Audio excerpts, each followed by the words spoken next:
எல்லோருக்கும் வணக்கம். நாம் இன்றைக்கி தொடர்ச்சியாக நம்ம சேனலில் டிஎன்பிஎஸ்சி குரூப் 2 பகுதியில் 1996ஆம் வருடம் கேட்கப்பட்ட கேள்வியிலிருந்து நம்ம வினாடை தொடர்ச்சியாக நம்ம பார்க்கலாம்.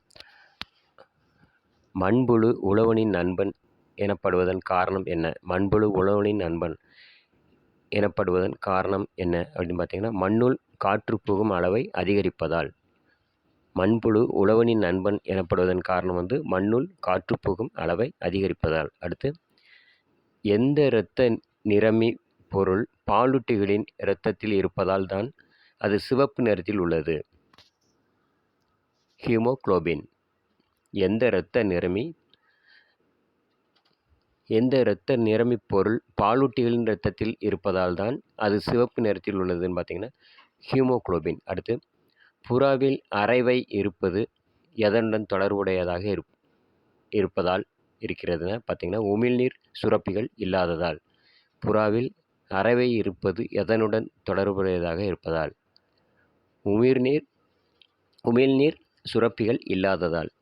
அடுத்து, உயிரினங்களில் இரவு பகல் எந்நேரமும் நடைபெறும் நிகழ்ச்சி என்னன்னு பார்த்தீங்கன்னா சுவாசித்தல். உயிரினங்களில் இரவு பகல் எந்நேரமும் நடைபெறும் நிகழ்ச்சி சுவாசித்தல்.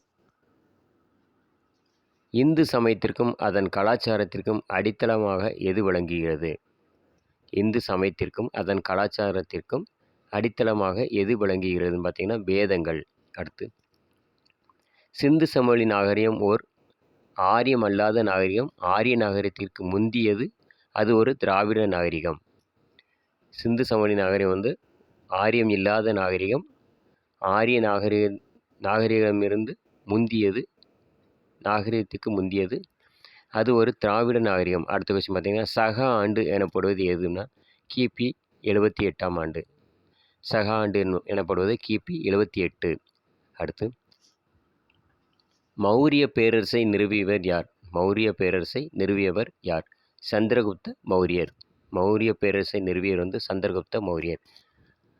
சாதவாகனர்களின் தலைநகரம் எது அப்படின்னா ஸ்ரீகாகுளம். ஸ்ரீகாகுளம்.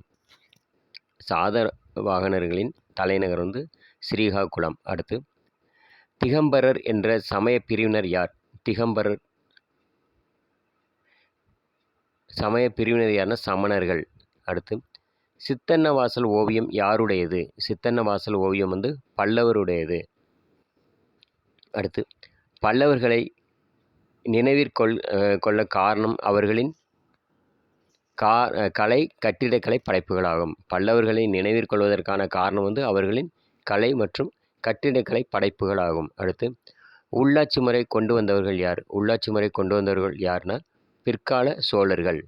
உள்ளாட்சி முறை கொண்டு வந்தவர்கள் பிற்கால சோழர்கள். அடுத்து, தைமூரின் படையெடுப்பு நிகழ்வுற்ற ஆண்டு எது? தைமூரின் படையெடுப்பு நிகழ்வுற்ற ஆண்டு கிபி 1398ஆம் ஆண்டு. அடுத்து, டெல்லி சுல்தானின் முழு அதிகாரத்தையும் பயன்படுத்த முடியாமல் தடையாக விளங்கியது எது? டெல்லி சுல்தானின் முழு அதிகாரத்தையும் பயன்படுத்த முடியாமல் தடையாக விளங்கியது உலாமாக்கள் என்ற மார்க்க அறிஞர்கள். உலாமாக்கள் என்ற மார்க்க அறிஞர்கள். இந்தியாவில் முஸ்லிம்களின் ஆதிக்கத்தை நிலைநாட்டிய போர் எது? இந்தியாவில் முஸ்லிம்களின் ஆதிக்கத்தை நிலைநாட்டிய போர் எதுன்னா இரண்டாம் தரையின் போர். இரண்டாம் தரையின் போர். அடுத்து, லோடி வம்சத்தை நிறுவியவர் யார்? லோடி வம்சத்தை நிறுவியவர் யார்? பஹ்லோல் லோடி. லோடி வம்சத்தை நிறுவியவர் பஹ்லோல் லோடி. பிரிட்டிஷ் கிழக்கிந்திய கம்பெனி ஆரம்பிக்கப்பட்ட ஆண்டு எது? 1600ஆம் ஆண்டு. பிரிட்டிஷ் கிழக்கிந்திய கம்பெனி ஆரம்பிக்கப்பட்ட ஆண்டு எதுனா 1600ஆம் ஆண்டு. அடுத்து, இந்தியா குடியரசாக அறிவிக்கப்பட்ட நாள் ஜனவரி 26, 1950. இந்தியா குடியரசாக அறிவிக்கப்பட்ட நாள் ஜனவரி 26, 1950. அடுத்து, மொஹஞ்சதாரோ மக்களுக்கு குடிநீர் பிரச்சனையின்மைக்கு காரணம் எது அப்படின்னா நதிக்கு அருகில் நகரம் இருந்ததால் குடிநீர் பிரச்சனை அவர்களுக்கு வரவில்லை. அதாவது மொஹஞ்சதாரோ மக்களுக்கு குடிநீர் பிரச்சனையின்மைக்கு காரணம் நதிக்கு அருகில் நகரம் இருந்ததால். அடுத்து, காண்ட்லா துறைமுகம் அமைந்துள்ள மாநிலம் எதுனா குஜராத். காண்ட்லா துறைமுகம் அமைந்துள்ள மாநிலம் குஜராத். அடுத்து நீலப்புரட்சிக்கு தொடர்புடையது எதுன்னு பார்த்தீங்கன்னா மீன் பிடித்தல். நீலப்புரட்சிக்கு தொடர்புடையது வந்து மீன் பிடித்தல். அடுத்து பொதுத்துறையில் முதன்முறையாக அமைக்கப்பட்ட ரசாயன தொழிற்சாலை என்னன்னா சிந்திரி. பொதுத்துறையில் முதன்முறையாக அமைக்கப்பட்ட ரசாயன தொழிற்சாலை வந்து சிந்திரி. அடுத்து இந்திய மண் வகைகளில் பொதுவாக பற்றாக்குறையாக காணப்படுவது வந்து நைட்ரஜன். இந்திய மண் வகைகளுள் பொதுவாக பற்றாக்குறையாக காணப்படுவது வந்து நைட்ரஜன். அடுத்து மத்திய இந்தியாவின் வழியாக செல்லக்கூடிய முக்கிய அட்சரேகை பெயர் என்னன்னு பார்த்தீங்கன்னா கடகரேகை. மத்திய இந்தியாவின் வழியாக செல்லக்கூடிய முக்கிய அட்சரேகை வந்து கடகரேகை. அடுத்து பூமியின் பூமத்திய ரேகை விட்டம் எவ்வளோன்னா 40,000 கிலோமீட்டர். பூமியின் பூமத்திய ரேகை விட்டம் வந்து 40,000 கிலோமீட்டர் ஆகும்.